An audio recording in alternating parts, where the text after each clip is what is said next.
Está com a Bíblia aí? Vamos orar antes e depois abri-la em João, capítulo 13.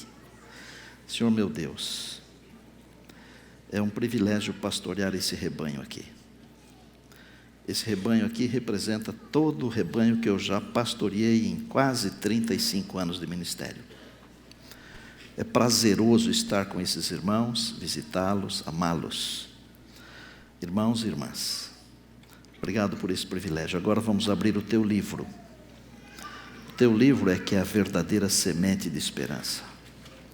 E nós queremos que o Espírito de Deus, o Espírito Santo, Deus Espírito Santo, o Consolador, o Ensinador, ele se manifeste aqui na nossa mente e no nosso coração. E também na mente e no coração de todos os que nos acompanham. Permita em tua bondade que esse pedaço do teu livro encontre um lugar na nossa vida. Oramos em Jesus, amém. João capítulo 13. O texto começa, eu vou ler um pedacinho no começo do capítulo, e eu peço a você que mantenha o livro aberto em João 13, tá bem? Porque nós vamos pincelar e pensar alguns versos desse capítulo aqui. O capítulo fala do momento quando Jesus instituiu a Santa Ceia. Capítulo 13, João, capítulo 13, verso 1. Ora, antes da festa da Páscoa, sabendo Jesus que era chegada a sua hora de passar deste mundo para o Pai, tendo amado os seus que estavam no mundo, amou-os até ao fim. Durante a ceia, tendo já o diabo posto no coração de Judas Iscariotes, filho de Simão, que traísse a Jesus, sabendo este que o Pai tudo confiara às suas mãos, e que ele viera de Deus e voltava para Deus, levantou-se da ceia, tirou a vestimenta de cima e, tomando uma toalha, cingiu-se com ela. Depois, deitou água na bacia e passou a lavar os pés aos discípulos e a enxugar-los com a toalha com que estava cingido. Essa cena, ela é muito conhecida de todos nós. Na quinta-feira, antes de ontem, nós tivemos uma Santa Ceia aqui. E usamos esse painel para embelezar a nossa Santa Ceia. Não foi uma Santa Ceia para toda a igreja. Foi uma Santa Ceia junto com os participantes do Ministério ECC. O encontro de casais com Cristo. Foi linda. Os pastores estávamos vestidos, alguns anciãos também, com uma vestimenta especial. Foi lindo. E nós resolvemos deixar o painel aqui, não como símbolo de adoração, viu gente? Porque às vezes aqui na nossa igreja, por ser muito grande, muitas cabeças, né? As pessoas começam a pensar coisas, inventar coisas. Não. Tudo o que nós fazemos aqui são ilustrações, nada mais. Ilustrações para que a nossa mente se abra, para que a mensagem de Deus possa encontrar um lugar mais facilmente, se agasalhar melhor na nossa mente e no nosso coração. Jesus realizou a Páscoa com seus discípulos. Ele transformou a Páscoa em ceia, nós chamamos de Santa Ceia. A primeira coisa que ele fez foi despir-se de uma vestimenta de cima e então cingir-se com uma toalha. Eu trouxe aqui comigo um talit, ou talit. Normalmente as pessoas que viajam para as terras bíblicas, elas acabam comprando essa vestimenta. É uma vestimenta bonita e normalmente ela é colocada por cima da roupa, é a parte superior da roupa, e sempre que um mestre coloca o talit, ele faz uma oração que está escrita aqui. Mas existem algumas coisas importantes nessa vestimenta. Por exemplo, ela tem 4 franjas longas, uma em cada ponta. São detalhes que estão escritos na Torá. E para você ter uma ideia, essas 4 franjas longas, elas representam as 613 leis positivas e negativas que estão dentro da Torá. Este grande é um talit gadol, ele é longo, mas existe uma outra vestimenta que eles usam, os judeus, que é um talit katan. Seria como se fosse uma camiseta com essas franjas.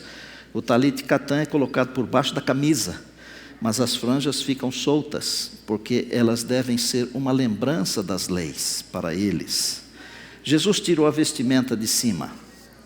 Você está esperando que eu coloque a vestimenta para fotografar, né? Eu não planejei isso, desculpe. Jesus tirou a vestimenta de cima, cingiu-se com uma toalha.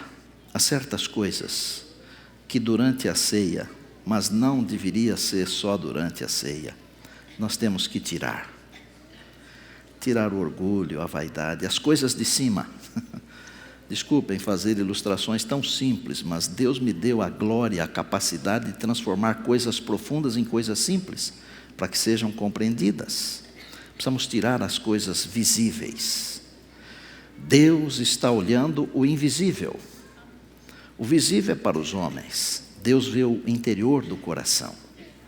Jesus tirou a vestimenta, começou a lavar os pés aos discípulos. Tem várias histórias dentro desse capítulo aqui, irmãos. Várias histórias lindas. Pedro, por exemplo, disse: nunca me lavarás os pés.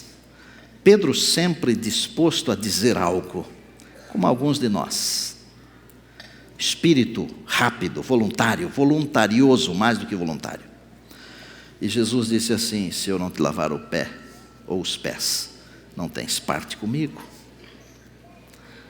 Estava pensando que para termos parte com Jesus, irmãos, Ele precisa nos lavar.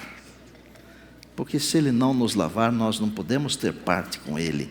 Porque como é que vamos ter parte com Ele com as nossas imperfeições, as nossas impurezas, o nosso pecado, as nossas deficiências, as nossas diferenças? Amados, nunca o mundo aparentou tantas diferenças como hoje. Já perceberam? Hoje nós somos muito diferentes e queremos ser respeitados nas nossas diferenças, porque nós queremos que os outros sejam como nós. Gente, não dá para ter dois iguais nesse mundo aqui. O mundo entra em parafuso se tiver dois iguais aqui. O mundo não aguenta dois iguais. Por isso Deus fez cada um individualmente, separadamente. Não fez por séries. Não exija que os outros sejam iguais a você, porque você é único. Você é único nas qualidades, mas também é único nos defeitos. Me lembro de uma vez que um indivíduo estava procurando uma igreja, e ele procurava uma igreja onde não tivesse hipócritas. É uma palavra comum, né? Não é um xingamento, tá? E aí ele procurou um pastor, era um pastor já velho, como eu, assim, experiente, cabelos brancos, e disse assim: pastor, eu preciso de uma igreja onde não há hipócritas. O pastor tinha muito sangue na veia, como eu também. E ele disse: então não venha para a minha, porque você vai estragar a minha. Porque todos temos defeitos. Todos temos defeitos. Jesus tirou a vestimenta para dar um exemplo. Lavou os pés. Aí ele falou assim: vocês me chamam de mestre. Está aí na Bíblia, nos versos 14 e 15. E vocês têm razão, porque eu sou mestre. Agora, se eu sendo o mestre e senhor, eu fiz isso, vocês devem fazer também. Humildade cabe em qualquer lugar. Em qualquer lugar. Mesmo no meio de pessoas enormes, pessoas grandes, com títulos, com tudo. E como é bonito quando se vê uma pessoa que tem muita capacidade, muito conhecimento, uma pessoa formada, uma pessoa estudada, e a pessoa é humilde. Me lembro um dia que eu tive o privilégio de almoçar ao lado do Dr. Benjamin Carson. Eu não estou falando dele se envolver na política, tá? Mas também não faço nenhum juízo de valor, não o estou criticando, ok? Porque nós podemos fazer o que quisermos, somos livres. Mas um homem que estava para ser condecorado pelo presidente dos Estados Unidos da América do Norte, na semana seguinte ele foi receber uma medalha. Nós estávamos gravando num estúdio no Canadá, e ele foi gravar também. Nós almoçamos juntos. Inacreditável, eu fiquei impressionado. Nós normalmente comemos o pão assim, quando estamos à mesa. Nós pegamos um pedaço de pão, quebramos um pedaço de pão e colocamos o pedaço de pão na boca, tá certo? Nós não mordemos o pão e devolvemos, normalmente nós quebramos e colocamos. Assim nós aprendemos na etiqueta, que pode estar errado, mas aprendemos assim. Ele fazia desse mesmo jeitinho, pegava o pão com a mão também. Uma simplicidade, conversava baixinho, assim, bem baixinho. Homem famoso, não só lá, no mundo. Humildade. Jesus tirou a vestimenta e falou: do jeito que eu fiz, façam. Ele foi um pouquinho mais longe. No verso 17 ele falou assim: se vocês sabem isso, muito bem, mas vocês só serão bem-aventurados, felizes, se fizerem isso. Saber as coisas é bom, gente. Como é bom quando você tem conhecimento, né? Agora, o conhecimento só tem valor se for usado. Eu lamento que alguns indivíduos têm tanto conhecimento e nunca escreveram nada, e daqui a pouco vão para o túmulo e não deixaram nada escrito. O conhecimento se perdeu. Mas o Senhor Jesus não está falando desse conhecimento de escrever livros. Ele está falando do conhecimento da salvação, da vivência do Evangelho. Eu queria que você plantasse as sementes hoje. E eu vou marcar um horário bom para você plantar a semente. Nesse horário vai nascer, se plantar. Faça o pôr do sol hoje, depois das 7 horas. É 7 e pouquinho da noite. Para quem está aqui no estado de São Paulo. Quem está em outros estados, um pouco diferente. Alguns outros estados. Arrume, todo mundo, ou quase todo mundo, tem em casa um vasinho de flor de alguma planta que já se foi, não é? Então, hoje, a hora que você terminar a oração do pôr do sol de hoje, que tal, Levi? Está marcado? Você vai destacar isso aqui, esse pedacinho aqui, ó, e vai colocar dentro da terra, umedecer a terra com água boa, tá bom? Faça na hora certa. As coisas devem ser feitas na hora certa. E quantas vezes nós perdemos a oportunidade de fazer uma coisa boa num momento muito adequado. Passou o momento, acabou. Jesus não perdeu o momento. Ele sabia que estava na hora de ir para o Pai. Nós lemos aqui. Ele aproveitou o momento. E ele disse: eu sou o mestre, eu fiz, façam igual. Se vocês sabem isso, parabéns. Agora, querem ser felizes? Façam o mesmo. Só serão felizes, bem-aventurados, se fizerem. Ele falou uma outra coisa muito linda durante esse momento, está no verso 20. Quem recebe aquele que eu enviar, a mim me recebe. Quem me recebe a mim, recebe o Pai. Outro dia eu contei aqui que os meus pais receberam 2 colportores em casa, e meu pai, sem saber ler e escrever, ele comprou uma Bíblia e um Desejar de Todas as Nações. Agora, essa madrugada estava lendo esse texto aqui, né? Quem recebe aquele que eu enviei, recebe a mim. E quem me recebe a mim, recebe meu Pai. Eu sou o fruto, o reflexo do meu Pai ter recebido Deus em sua casa. Dá para entender? Você é o reflexo de que alguém um dia recebeu Deus. Porque alguma pessoa enviada por Jesus foi lá. Uma mensagem enviada por Jesus foi lá. Foi Jesus que disse isso. Quem recebe aquele que o enviar, a mim me recebe, e quem me recebe, recebe o Pai. Aí Jesus foi falando as coisas, ele falou do pão que daria para um, que o trairia, e nós lemos no comecinho do capítulo, que Satanás tinha entrado já em Judas, o Iscariotes, e ele foi o encarregado de vender o Senhor Jesus. Naveguem comigo um pouquinho aqui, olhem aqui. Jura, encosta aí.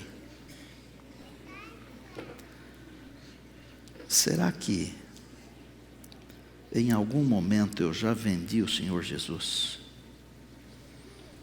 É retórica essa pergunta, não responda. Será que em algum momento da sua vida você já vendeu o Senhor Jesus?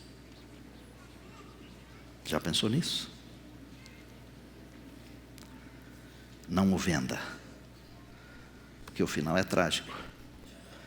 E Jesus falou para o Judas, verso 27, o que você tem que fazer, faça logo, depressa. E Judas saiu e vendeu a Jesus. A Bíblia é um livro de alegria e um livro de tristeza. A Bíblia é um tesouro, um baú, de onde você pode tirar coisas velhas e coisas novas. Você pode tirar coisas lindas e coisas muito tristes. Para mim, o verso 30 de João 13 é muito triste, muito triste. Comparado com aquele do Antigo Testamento que diz, passou a cega, findou o verão e nós não estamos salvos. O texto diz assim, e tendo Judas recebido o bocado, ele saiu. Lembram o que vem depois? E era noite. Era noite. Era noite mesmo, não era dia como agora. Mas era noite também no coração de Judas. Quando Jesus não está no coração, as trevas estão no coração. Quando Jesus não está no coração, não é dia no coração, é noite, é escuridão. E então, quem tem o coração sob a escuridão, não faz coisas boas. Eu vou dar uma ideia aqui. Não lute para fazer coisas boas. Lute para ter Jesus no coração. Porque quem tem Jesus no coração não precisa lutar para fazer coisas boas. Porque se você não tiver Jesus no coração, pode lutar quanto você quiser para fazer coisas boas, não vai conseguir.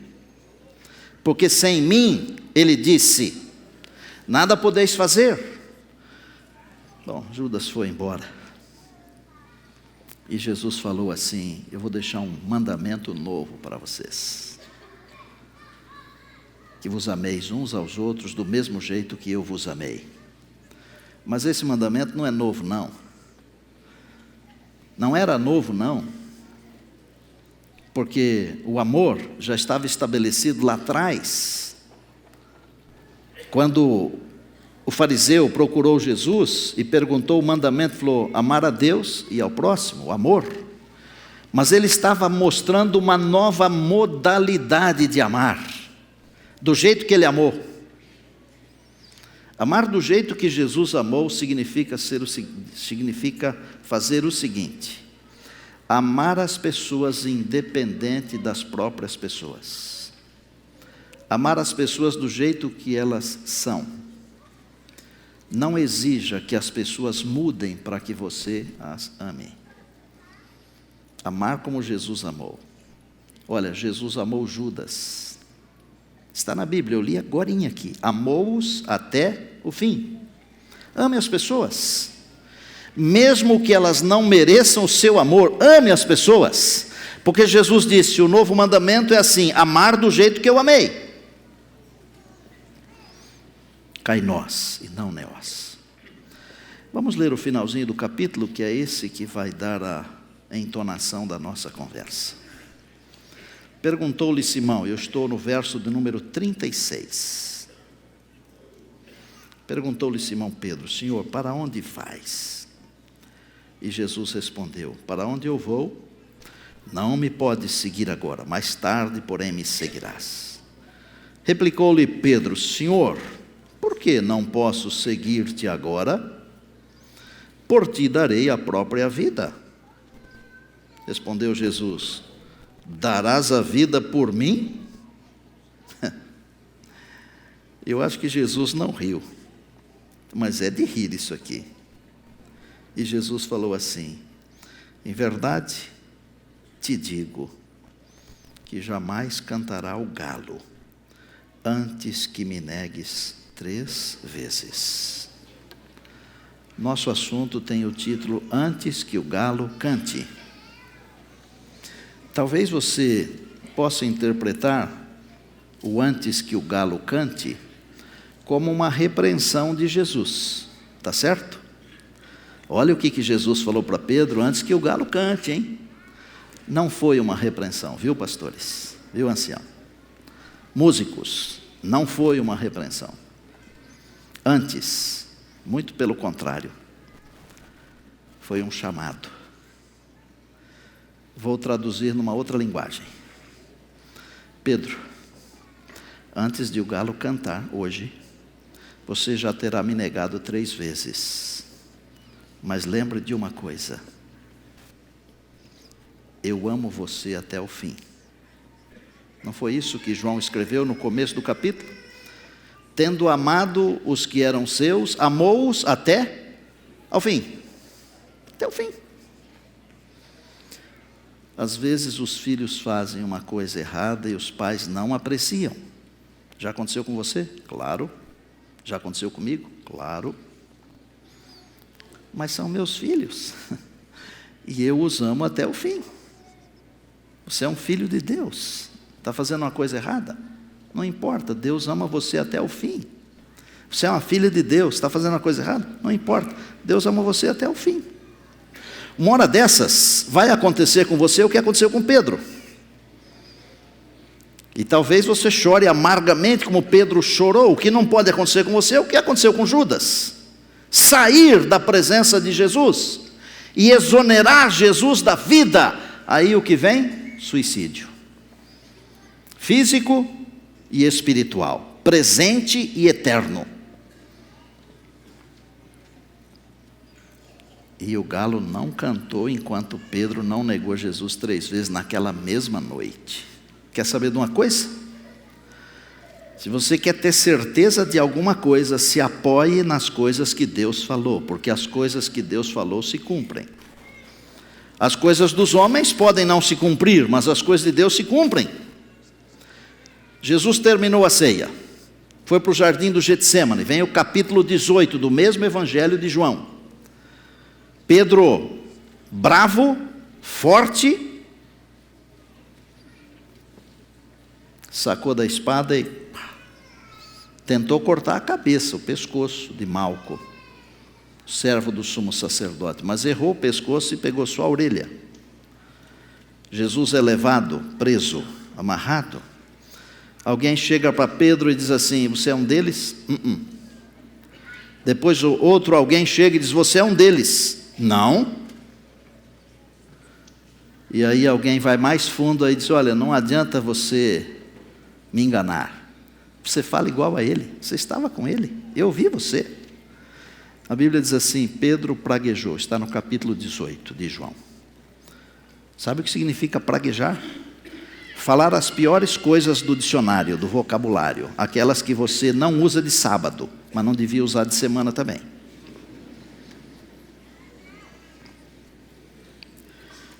Pedro deve ter pensado assim, dito mais ou menos assim, quer ver? Eu vou amenizar, tá? Mesmo porque não dá para falar mais do que isso. Ele deve ter dito assim: eu, amigo desse cara aí? Você é um miserável.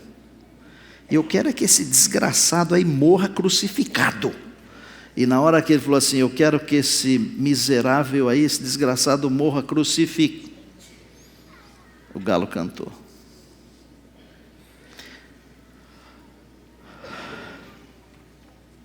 Foi pior do que isso. Pedro se lembrou. Um dia você também vai se lembrar de tudo que você escutou, viu? Para o bem ou para o mal. Eu oro a Deus que seja para o bem. Amém? O Espírito de Deus nos faz lembrar, diz a Bíblia. E Pedro saiu, e a Bíblia diz assim: e ele chorou amargamente. Diferença de Judas. Judas sentiu remorso. Pedro sentiu arrependimento. Olha, você pode ter remorso de ter feito coisa errada, mas se não for arrependimento, para Deus não vale. Para você pode até valer, porque o coração é enganoso e a gente se engana. Ele engana a gente de vez em quando ou quase sempre. Vem o capítulo 21 de João, final do livro de João. Pedro entrou em parafuso. Eu já pesquisei muito, entrevistei uma porção de gente importante para saber o que aconteceu com Pedro. Pedro estava à beira de uma depressão profunda por ter negado, o seu melhor amigo e não ter tido tempo de pedir perdão, porque o amigo morreu. Imagine, um amigo seu de infância, de 40, 50, 60 anos, precisa de uma gota de sangue na hora da morte. Olha aqui, Alfredo, cadê você? Uma gota de sangue na hora da morte. E você diz, não vou doar. E o amigo morre porque faltou uma gota de sangue. O que acontece com você? Se você ainda tiver um pouquinho de equilíbrio mental, vai ficar maluco, vai perder o restante do equilíbrio que tem. Tá certo? E Pedro ficou maluco e pensou, eu não presto para ser discípulo. Acabou. Eu vou voltar à pesca, que eu sei pescar. E foi pescar. E os amigos foram junto, porque quando tem alguém doente não pode ficar sozinho, é muito perigoso, né? Os amigos foram junto. E pescaram, e pescaram, e pescaram, e não pegaram nada. Eu gosto de pesca esportiva, vocês sabem. Tem uma coisa horrível para um pescador: pescar um dia inteiro e não pegar nenhum. Tem pescador aqui? Tem, bastante, né? Japonês pega sempre. Se eu vou no pesqueiro, o japonês não está pegando, eu vou embora. Porque japonês entende de peixe. Tem uma coisa que é pior do que pescar, Wander, um dia inteiro e não pegar nenhum peixe. É você pescar um dia inteiro, não pegar nenhum, e no fim do dia alguém perguntar se você pegou. Eles não pegaram nada, a noite inteira. Jesus falou, ei, joguem a rede do lado direito. Raso, mas não tem peixe aqui, mas o Senhor mandou. Eles não sabiam que era Jesus. O que a Bíblia diz? Eles pegaram uma rede cheia de peixes, só de peixes grandes tinha 153. Eles perceberam que aquilo era um milagre, que era Jesus, e foram atrás, porque nós não estamos atrás do peixe, estamos atrás do milagre. Eu ensinei isso aqui sábado passado. Nós temos que ir atrás do doador das bênçãos e não das bênçãos. Amém? E Pedro foi lá. Eu vou traduzir na linguagem estinética para ficar mais fácil, tá certo, professor Turíbio? Jesus falou assim, Pedro, eu não falei para você que eu te amo até o fim? É a minha linguagem, ok? Você ainda me ama? Eu vou te amar até o fim, Pedro, você ainda me ama? Pedro, eu vou te amar até o fim, você ainda me ama? Vocês conhecem a história.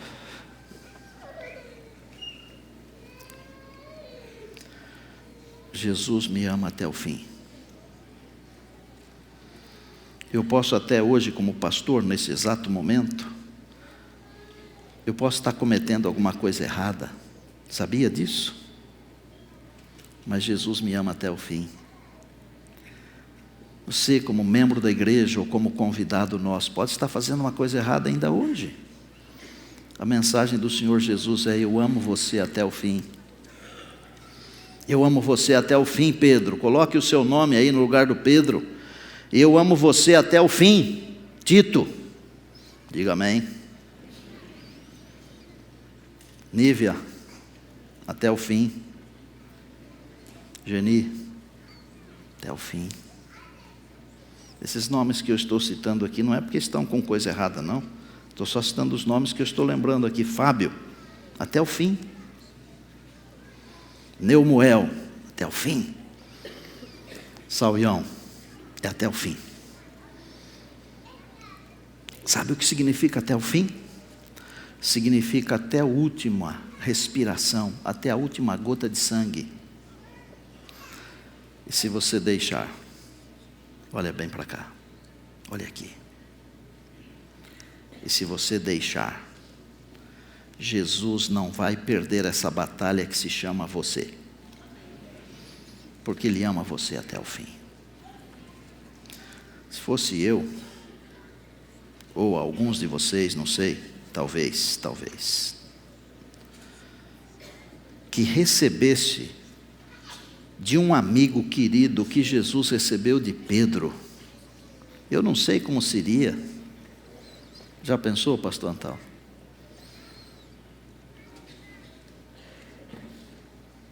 Não sei como seria. Você já foi traído por um amigo?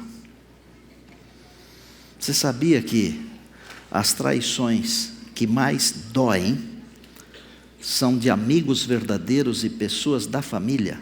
Sabia disso? Dói. Deve ter doído no coração do Senhor Jesus, lá no fundo.